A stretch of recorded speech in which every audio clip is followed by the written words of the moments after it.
एक अंतर किया गया कि आखिर टॉपर्स क्या करते हैं जो कि फेल्योर नहीं कर पाते हैं। यहाँ पर टॉपर से मतलब है जिनके मार्क्स 90% या उससे ज्यादा आते हैं, वहीं जिनके मार्क्स 80% या इससे कम आते हैं, 70%, 60%, 40%, जो फेल कर रहे हैं, मैं उनकी बात नहीं कर रहा हूं। बड़ा रिवेलेशन यानी कि रहस्योद्घाटन है कि पेपर का प्रेजेंटेशन एग्जामिनेशन में वे टॉपर्स बहुत अच्छी तरह से करते हैं, उनकी राइटिंग इफेक्टिव होती है, हैंड राइटिंग ब्यूटीफुल होता है, ये बात मैं नहीं कर रहा। और जो भी वे लिखते हैं टू द पॉइंट मार्क्स के हिसाब से, और जो सीआईएससी या सीबीएसई चाहती है, दोनों के मार्किंग को गौर करते हुए लिखते हैं, यानी क्वेश्चन के डिमांड के हिसाब से। तो क्या यह एक दिन में हो जाता है? जी नहीं, इसके लिए करीब 3 से 6 महीनों का लंबा टाइम टेन्योर होता है कि पेपर का प्रेजेंटेशन किस तरह से किया जाए कि 90%, 95% या इवन ज्यादा मार्क्स को आ सके।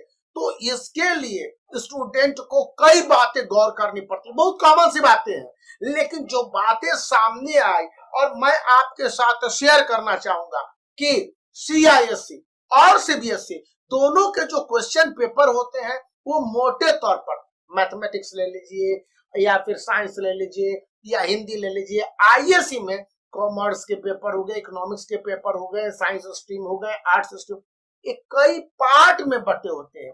Section 1, section 2, section A, section B, part 1, part 2, part 3। अब 2023 में जो स्टूडेंट पहले ऑब्जेक्टिव टाइप क्वेश्चन को सॉल्व करेंगे उनको बेहतर मार्क्स दिए जाएंगे। सीआईएससी का पिछले साल का सर्कुलर 2022 का गौर करके पढ़िए, उसके वेबसाइट पर अवेलेबल है। कहता है कि स्टूडेंट को सीरियल वाइज क्वेश्चन के आंसर देने हैं या पार्ट वाइज जब क्वेश्चन के आंसर दे रहे हो तो सीरियली देने हैं। ये नहीं कि पार्ट ए का क्वेश्चन नंबर 5 लिख दिया फिर पार्ट 2 का क्वेश्चन नंबर 7 लिख दिया।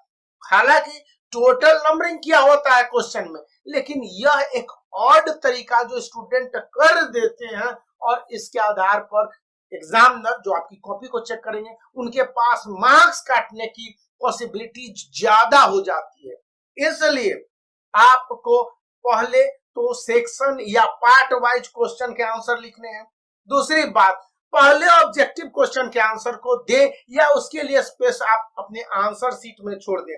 याद रखिएगा कि सीआईएससी के लिए इस तरह से वर्टिकल आपके क्वेश्चन पेपर मिलेंगे, वहीं पर सीबीएसई के लिए हॉरिजॉन्टल क्वेश्चन पेपर होते हैं, यानी उनके क्वेश्चन पेपर का सेट होता है। इसलिए भी आपके पास सीआईएससी के स्टूडेंट जो आईसीएसई एंड आईएससी के हैं 2023 में, उनके पास पॉसिबिलिटी ग्रेटर है कि 2 पेज छोड़ दें उसके बाद लिखे। सेकंड पॉइंट, चाहे आप सीबीएसई के हो या आईसीएसई एंड आईएससी के, कि जब भी क्वेश्चन के आंसर लिख रहे हो तो आप देख ले 1 मार्कर है उनको एक जगह पर, 2 मार्कर है दूसरी जगह पर, 3 मार्कर है उसको अलग जगह पर, एक जगह व्यवस्थित लिखे। सेक्शन में भी हो सकता है कई बार आपके क्वेश्चन के आंसर या सीरीज गड़बड़ हो जाते हैं, इसे रेयर ऑफ द रेयरेस्ट रखना चाहिए।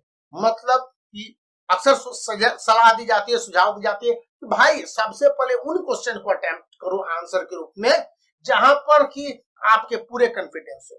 तो आप अपने कॉपी में एक मोटे तौर पर अंदाज करके अभी से ही प्रैक्टिस करें तो बेहतर होगा।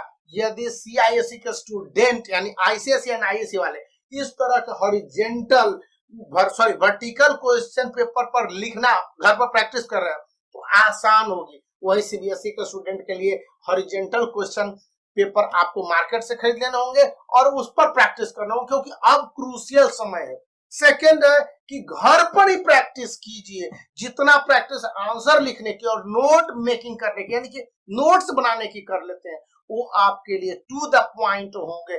और आपको ध्यान रखने है कि आपके क्वेश्चन के आंसर बुक पर आधारित ना हो, as far as possible in your own word and expressive होने चाहिए।